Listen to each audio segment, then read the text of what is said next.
Hello, good morning to all class fifth के बच्चे जो हिंदी पढ़ते हैं। पहली जो कविता थी हमने आपको वो पढ़ा दी। अब बारी आती है पार्ट दो। पार्ट दो का नाम है चिड़िया का बच्चा। पेज नंबर है 13।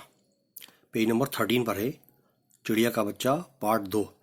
क्लास फिफ्थ के बच्चे जो हिंदी पढ़ते हैं या जिन्होंने हिंदी लिया है उनके लिए है ये भाग दो। शुरू करते हैं पार्ट दो चिड़िया का बच्चा। यहाँ से आप देखिए ध्यान से। कुछ दिनों से अंकित इतना खुश था, इतना खुश मानो उसके पंख उग आए हों और वो जब चाहे आसमान की सैर कर सकता है।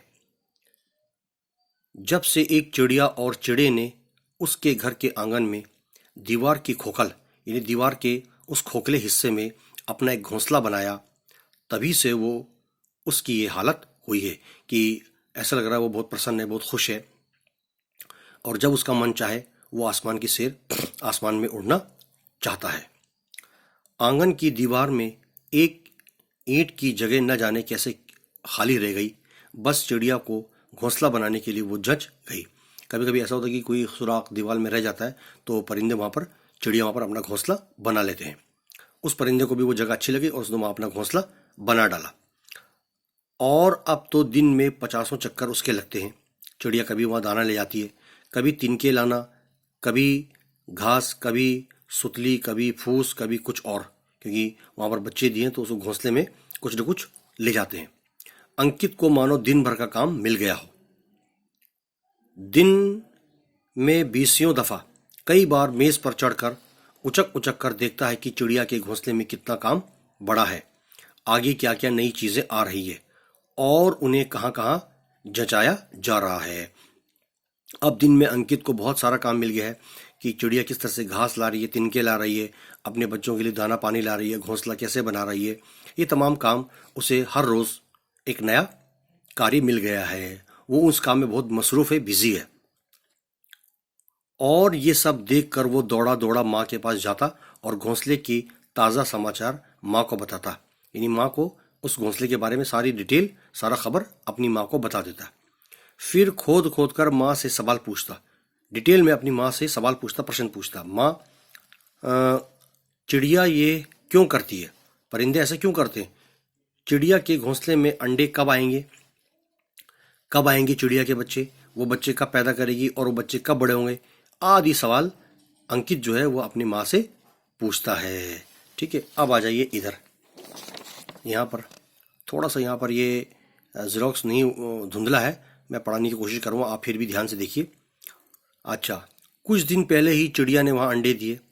अब 3-4 दिनों से जब से चिड़िया के बच्चों की आवाज़ें आनी सुनाई देनी शुरू हो गई है, अंकित की उत्सुकता, उसकी बेचैनी का कोई पार नहीं, नहीं उसकी बेचैनी और ज़्यादा बढ़ गई है।